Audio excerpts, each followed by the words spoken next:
In a perfect world, you wouldn't have to kill yourself in order to grow your YouTube channel. If you had a formula that allowed you to upload less but get more views, would you use it?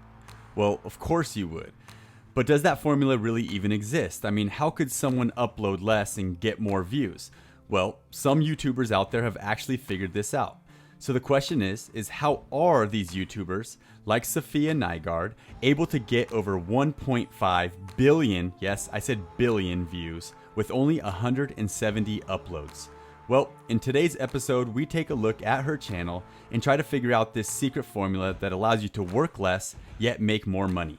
My name is Augie Johnston, and I'm the creator of a YouTube channel called Baller Bootcamp that has over 200,000 subscribers. I also am the founder of VidChops, which allows you to add an expert video editor to your team in just a few clicks so you never have to edit again. I'm here with my co-host Grant Ball, who is the creator of Treesicle, which is a YouTube channel about video games that is closing in on 1 million subscribers. We hope that you're able to take something away from today's episode that will help you in your YouTube journey. So without further ado, let's go ahead and get into today's episode.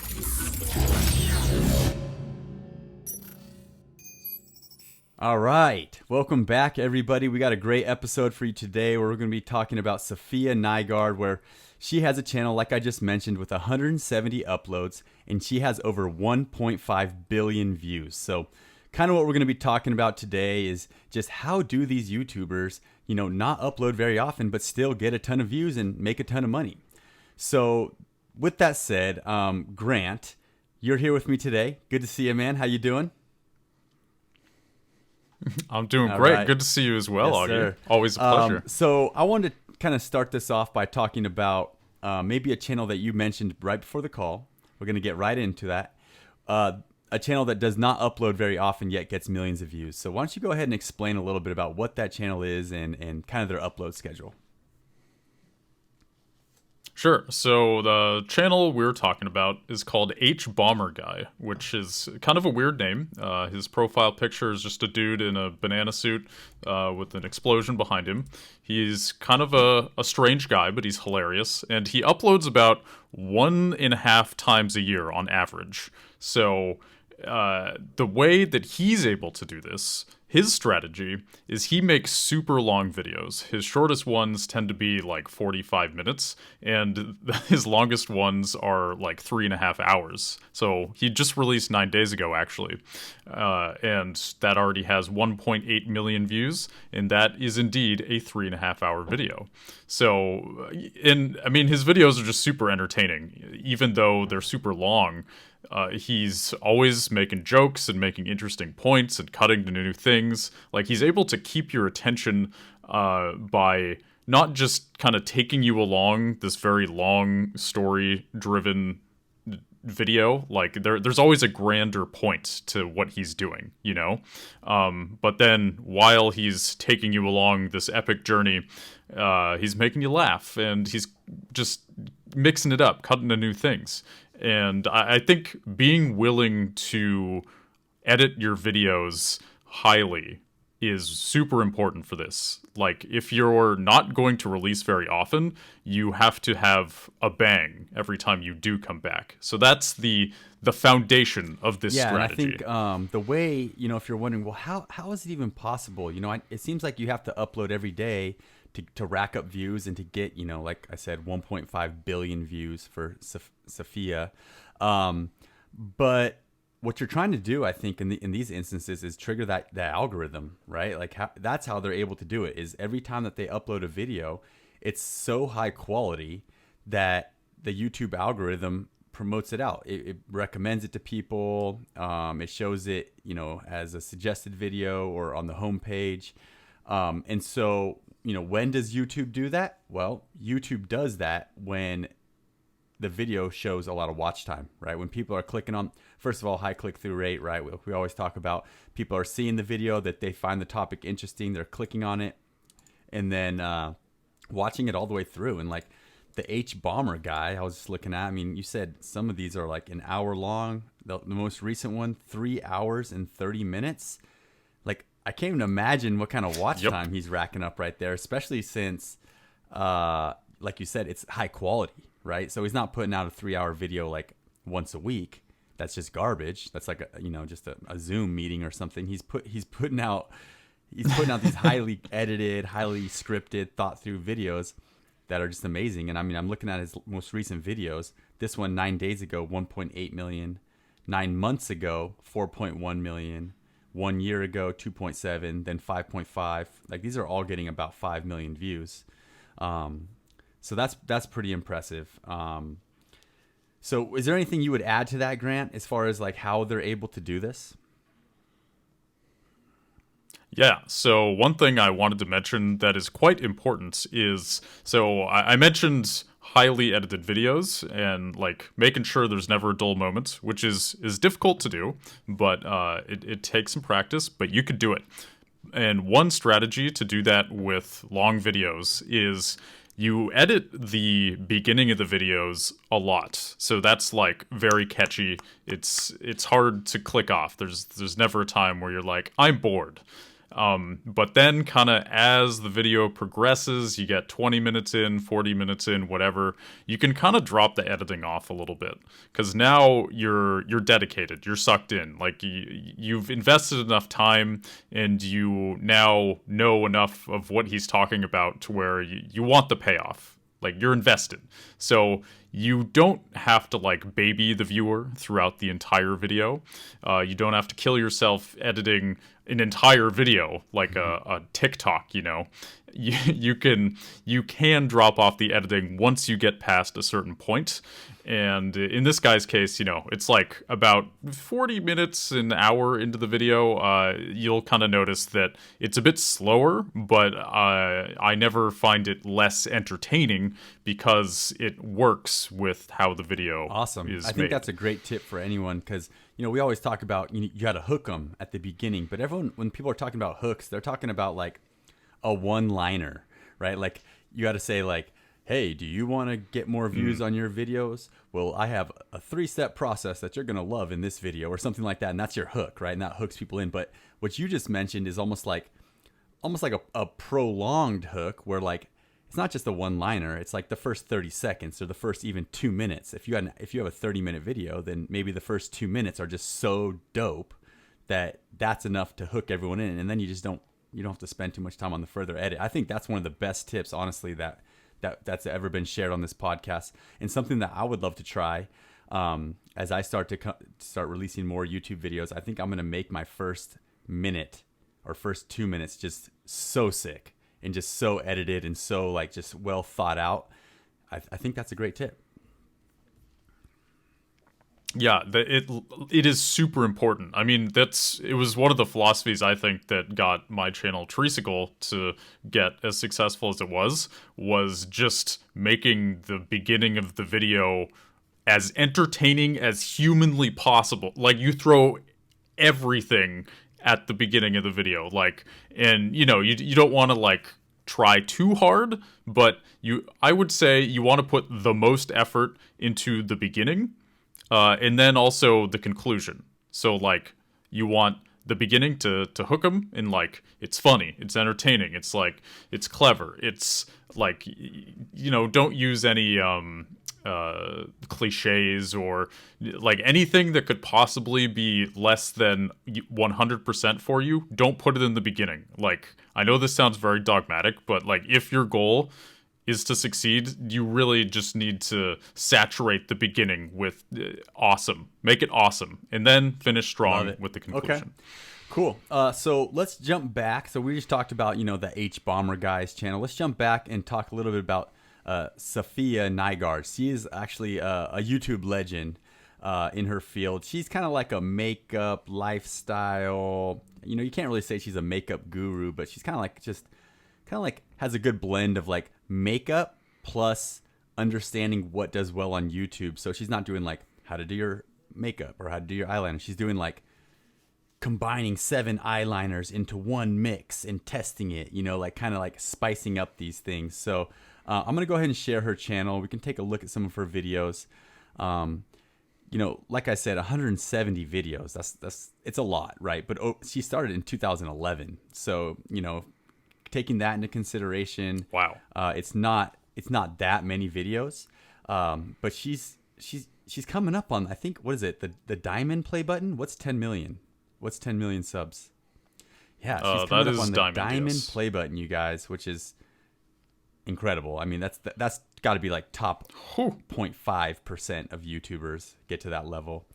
But let's take a look at some of her titles and stuff. Here's her most recent videos. I tried a custom lipstick printer. I ran a boba tea shop for a day. I bought the first 5 things that TikTok ads recommended. Melting every soap from Lush together. And so she, like I said, it's not like makeup tutorials or anything, but it's definitely like stuff that I think women would be more interested in. And then taking it and making a spin. And, you know, as doing this research for this episode today, I realized that she kind of has like a templated version of what she does. Meaning, you know, you saw melting every soap from Lush together. Well, you're probably going to, you know, scroll down and be able to see another one that's very similar to that. Like, I don't know. Here's one. Making custom nail polish colors, 12 million views. I made the world's largest lipstick. So like a lot of craft type things related to makeup. She's melting every lipstick from the drugstore together. So there you go. There's my proof. Melting every lipstick from the drugstore together is the exact same video topic. Well, close enough to, you know, melting every soap from Lush together. So she's kind of like figured out what her audience wants, and she's just creating a ton of those kind of videos. So, you know, in doing my research and saying, well, what is it? What is it that she's good at? Besides being good on camera and having good thumbnails and all that kind of stuff, really the conclusion I came up with is she's a master at coming up with good topics. So have you ever seen a channel, or what's your reaction to what we're looking at right here, Grant? I agree. Her topic choices are very good. They're also, this word is a little corny, I guess, but they're hip. Her topics are very hip. Like, I mean, boba tea, like, I feel like in the last 10 years, boba has gotten super popular. I love boba. I drink it all the time. A lot of her audience drinks it all the time. And I would say, like, she's sort of appealing to, like, and I don't mean this in a negative way necessarily, but like a sort of basic girl demographic, you know, like boba tea. I saw a video about a wedding dress, makeup, like, you know, she's nailing these topics that are also very entertaining, and they're clever. They're like unique enough to get attention, but they're also basic enough to have a wide appeal. And I think it is pertinent that she used to work for BuzzFeed. Like, she essentially took that audience, which is, you know, kind of like basic girls, and then just took it over to her channel. And I think that was a solid move. Like, A+, you go. Yeah, like, I agree. Awesome. Like yeah, it's kind of like, I can see like a teenage girl landing on her channel and just binge watching all of her stuff. And you know, that's great because she has long videos. Her videos are normally up to about 30 minutes long, which, like we said earlier, is another reason she's able to succeed. I mean, if you're only going to release, you know, once a month, or like the other guy, once a year, then you can't have short videos because you'll never rack up enough watch time to get promoted by the algorithm. But, you know, she's out here releasing a 30-minute video, you know, once a month, I would guess is her release schedule. And these are 30-minute videos that are very well done, that are getting people to watch all the way through. So each one of them is getting promoted by the algorithm because, you know, my video that's 10 minutes long is getting, you know, maybe 40% view duration, so 4 minutes. So YouTube's saying, oh, it's a pretty good video. Everyone that clicks on it on average is watching 4 minutes. But hers, everyone on average is watching, let's say 40%, which is like 12 minutes, which is her video is gonna beat mine every time. Totally. Yeah. And then again, with the like keeping people's attention, she has a lot of cuts. and like she'll cut to different clips, she'll cut back to her face. Like there's a lot of things happening, and she's obviously very good at speaking. She has an interesting perspective on things. Again, when I called her topics basic, I don't think she is basic. Do want to make that clear. But she is very smart at keeping people's attention. Never a dull moment. And so let's take a look at her social blade real quick so everyone can kind of get a feeling for just how big her channel is. In January of 2020, which is a little bit ago now, but about 2 years ago, January 2020, she had a month with 40 million views. And I'm just sitting here, I'm like, okay, wow. Well, how does she monetize? And I'm like, well, let's just look at what she's making off YouTube ads. So in this month right here, 40 million views. Let's just say she has a CPM of $5, which means she's getting $5 for every 1,000 views she gets. That's a lot of money. That's a $200,000 month. If her CPM is $5, which is, about average, I would say that's about not low, not high, about average. It's a conservative number. That's $200,000 that month in ad revenue. So that's pretty crazy. Her most recent months, she in February of 2020 or 2022, sorry, the most recent month, she got 11 million views. The month before, 15, 16, 12, 10, 8. So she's a little bit of a plateau period here, but at this point, she's probably not feeling any pressure to have to upload often. She probably has millions of dollars in the bank account. And she's just racking up views, releasing once a month, racking up subscribers. She's at 9.4 million. And she's just doing a great job. It says she created her channel in 2011. If I look at her YouTube channel, I'll sort it by maybe the oldest video. And her second to oldest video is from 6 years ago. That's February 8th, 2016. So from February 8th, 2016 to today, which is March of 2022, that's 6 years. In 6 years, she's racked up 1.5 billion views. So that's pretty insane. Props to her for that. What's your reaction to any of that Social Blade data? Well, so I think it's interesting looking at her monthly views because it's very consistent. A lot of people who don't release very often, you'll see big spikes. And obviously you do see this kind of up and down, but it's not a huge up and down. It's not like it drops to, 1 million views a month, which even that is not bad. But it only drops by a few million. She releases again, it goes up by a few million. She has this consistent baseline that never goes below, it looks like around 11 million seems to be the lowest it goes. And the reason for this is because her content is evergreen. So for those who don't know that word, it simply means her topics don't get old. Like a 5-year-old video on I melted all the different kinds of Lush soaps together is just as relevant. Like it's not like she's covering news stories or silly trends that live and die in the span of a week. Everything she does is just as relevant 5 years later as it was at the time of being released. And also, because she doesn't release often, I think like there's a term called artificial scarcity. And when you purposely don't release very often, it kind of makes people wanting more. Like every time you release, it's a special event. And it also, when you are between releases, people will seek out your content more often. Like they're like, oh, what? I wish this person released more. I wished they released more. Okay, I guess I'll just watch their older videos. Like I've definitely been there where I almost like, if I'm really into a podcast or a YouTuber, and they haven't released in 3 weeks and I'm frustrated, I'll like begrudgingly watch their old stuff, but then end up enjoying it.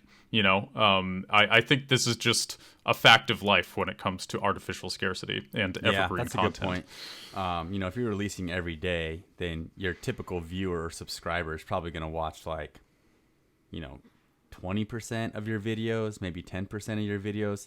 If you release, once a month, then your typical subscriber is probably going to watch, 85% of your videos that you release. So that makes a lot of sense. And that's good for the algorithm as well, right? Okay. So like we said, if you're going to learn anything from her, the main thing I would say that you should learn from is, she's looked at her analytics. She's figured out what her audience likes and what type of videos they like. And she's just riding that wave. She's just, creating similar videos along that same path that she knows will get watch time and her viewers like them. So she's kind of sticking with that. I mean, that can kind of get old after a while, but for her, it's working. And, like you said, her baseline is like 10 to 15 million views a month. So imagine if she just was like, I'm feeling pretty motivated. I think I'm going to do I'm going to go weekly now, and I'm going to create banger 30-minute videos weekly. And you can do that. I mean, that's possible. She could really blow this thing up. She could really get back up to that 40 million view a month mark. But, I don't know. At this point, my guess is at this point she's so big and makes so much money that she's just not worried about grinding on YouTube. She's probably getting huge brand deals, which kind of brings me to my next point. Her monetization strategies. I wasn't able to find any other monetization strategies besides the AdSense. I didn't look too deep in that. Did you notice anything, Grant? I mean, she's clearly making plenty off of YouTube ads, and looking at her, she has merch. Fiendish Behavior, I believe, is her merch line. She has a super dope website with awesome art. I'm guessing she makes a ton off of merch. That is how a lot of YouTubers make a lot of their money. So that was the main thing that popped up to me, is she's probably making tens of thousands, if not millions, off of shirts and cool designs. Yeah, and it's cool because for her, she's able to make good money off her ad revenue, and then also her merch. When a lot of YouTubers, it depends. For me, I think of the Milkboys. Have you ever heard of Milkboys? Okay, so they're creating explicit content, right? With drugs and girls and whatever, and cussing and stuff. So I don't even think they're able to monetize any of their videos, honestly. And so they sell merch, and they make a killing off their merch, millions of dollars a year just off the merch. So I can only imagine how well she's doing financially with her business, with the merch, and then great ad revenue. So that's really cool to see. Okay, I want to talk about one other channel that before we get out of here, that is probably the kingpin of low releases or not a steady upload release schedule. So the channel is called Mark Rober. I'm sure you've heard of Mark Rober. Have you heard of him? Okay. Yep. Yeah, absolutely. Yeah, he's like the OG guy, right? of YouTube.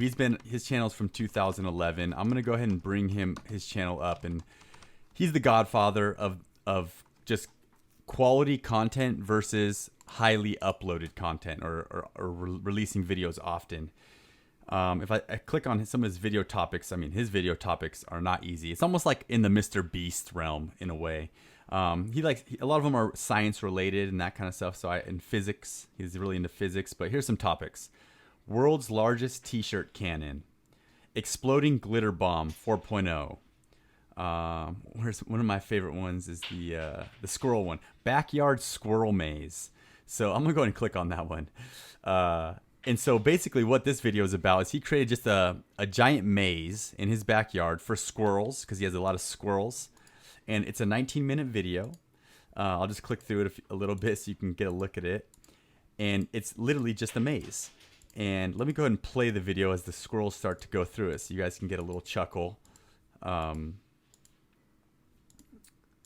yeah, basically it's imagine how much effort went into creating this video. And I can't even imagine. Dear God. And Seriously. It's got 55 million views. I'll go ahead and share his social blade, where you can see that he only has 104 uploads. So 104 uploads, yet 2.6 billion with a B views, 21 million subscribers. And even let's take a look at his most recent months. I mean, just 2 months ago, he had almost 100 million views in 1 month. Last month, only 17 million. Must have not uploaded. 41 million the month before. 97 million. And in the past year or two, he had a month on August of 2020, where he had 124 million views. So he's the OG. He's kind of the kingpin of this. So if you're deciding to create a channel and you're like, you know what?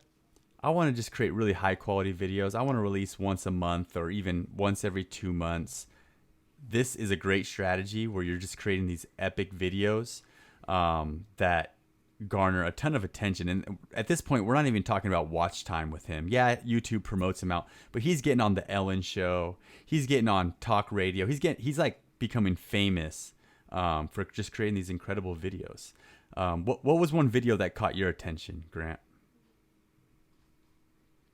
I mean, his glitter bomb ones always have. I believe that was one of his real breakthrough series. I think he has about 4 videos now, but his first glitter bomb video that I was aware of was there was a period of time where porch pirates were in the news, and so what he did was he left a fake Amazon package on a porch, and instead of there being a package inside of it, it was a bomb that he could detonate, and there was a camera inside of it. So somebody stole the package, and then he shows the footage of this thing just exploding and covering this thief in glitter. And I mean, it was just so satisfying to watch.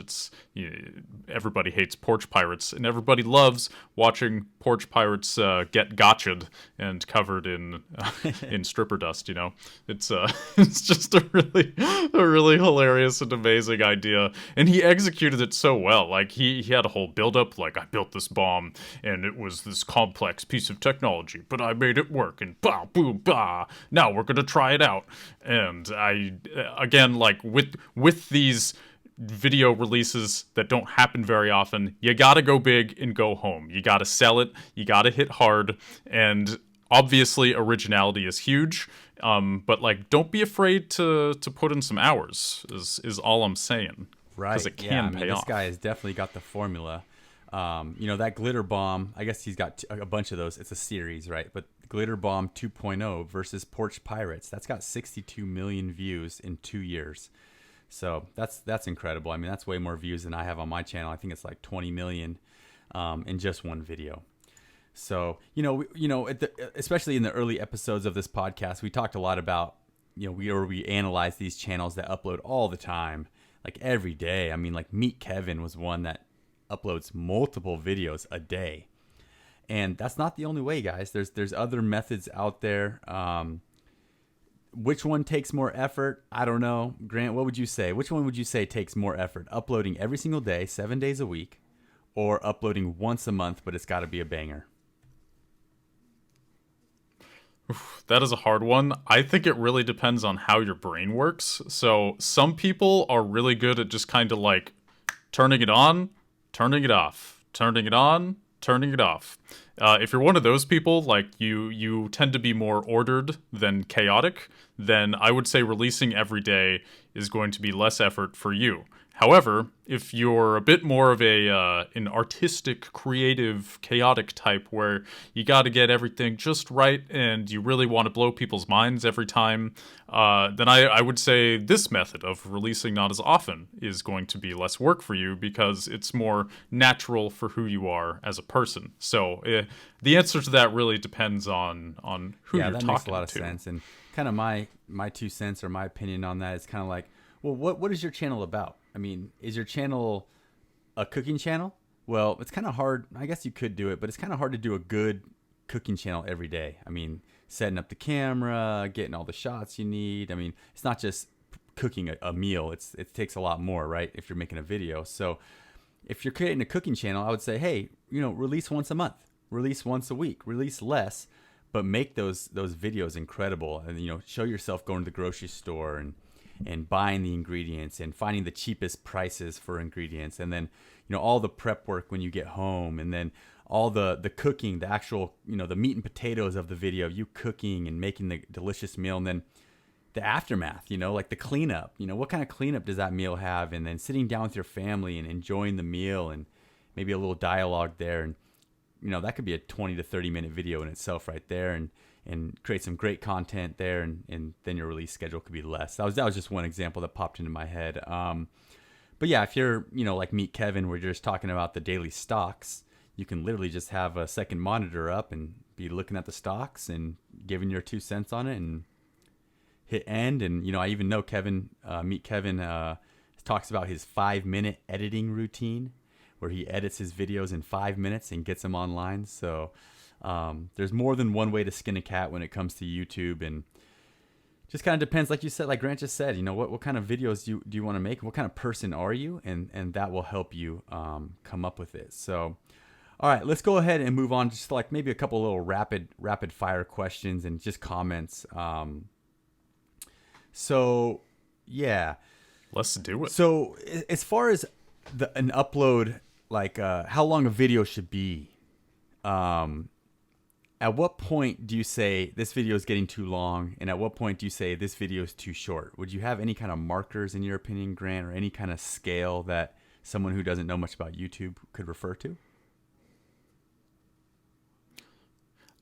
I think it's all a matter of taste. And I know that's a super vague answer, but there are channels where they release 2-minute videos. They do great.